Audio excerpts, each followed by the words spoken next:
Hi, this is Dave Birkett, Lions beat writer for the Oakland Press, back with another edition of Lions Lowdown on theoaklandpress.com and YouTube. Another bleak edition. The Lions are 0-9 heading into this weekend's game against Carolina. Still the last team in the NFL without a victory. Once again, I'm not going to go out much on a limb and say they're going to lose this week. Carolina hasn't lost at home yet this year, and the Lions obviously coming off one of their worst games against Jacksonville, a 38-14 beatdown. Things do look fairly bleak for the Lions right now. But as always, I have three keys to victory for Detroit. Number one is going to be Daunte Culpepper's play. You know, Culpepper came in off the street last week, played 3 quarters. Basically, the only plays he knew were on the 2 wristbands on his arm.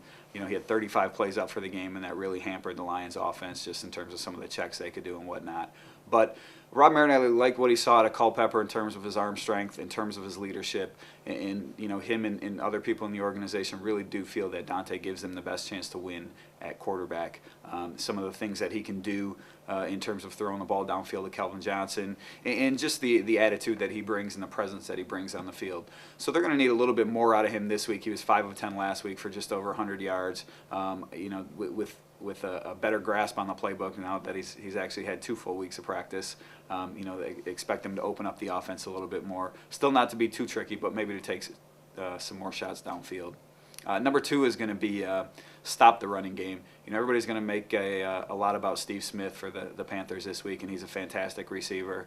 But I think what the Lions can do with their coverage is nullify him at least to some extent. We've seen them do that in the past and get killed by tight ends. But to me, Carolina is the type of team, sort of like Jacksonville, that they're just going to run it and run it and run it and pound it and be physical. And that's what the Lions have struggled against. You know, if you look at their rushing yards, they're one of the top 10, 15 teams in the league in yards gained total, but they don't run for a great per carry average, you know, but they do stick with it. D'Angelo Williams and Jonathan Stewart, the rookie, both pretty good running backs, and the Lions have had trouble with good running games before. So number 2 key to victory is to stop that running game and get off the field, because time of possession, as we've talked about before, has been a big hindrance to the Lions.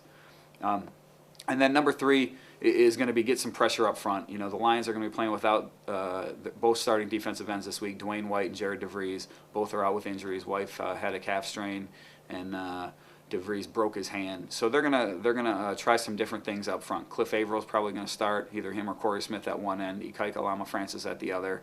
None of those guys is an ideal, you know, 4-down lineman at this point in his career. Averill and Smith are really situational pass rushers, and Lama-Francis is a little bit bigger guy who can slide inside, and I think we're going to see Andre Fluellen a little bit at defensive end too. He was a defensive tackle, obviously, at Florida State, played a little bit of end, but in running downs, you know, first and second down, Fluellen, he's going to get some time out there, and you know, it's something that Marinelli's always been able to scheme a halfway decent pass rush. You know, you look back at what the Lions were able to do last year, and really this year, you know, for the lack of talent that they have up front, they still rank in the middle of the pack in the NFL in sacks, and some of that, of course, is due to Corey Redding, who's still going to be around, but really they need to get something out of those defensive ends. Cliff Averill is going to play a big role. You know, he'll get as many snaps as he's had all year this weekend. So if they can get some pressure on Jake Delhomme, who had a pretty bad week last week, you know, maybe they have a little bit of a chance to at least pull an upset or stay in the game long enough that they can make some things happen. And I guess I should point this out too. The Lions' defense, they're improving, though you wouldn't know that by last week's loss. They actually moved up from last in the NFL to 31st. So hey, there's hope out there yet. Again, I'm Dave Birkett, Lions beat writer for the Oakland Press, and those are going to be my 3 keys to victory for this week's Lions-Panthers game. We'll be back next week to preview the Lions-Bucks, and I'm going out on a limb and saying the Lions are going to win 2 games this year. So stay tuned, and we'll tell you what 2 games.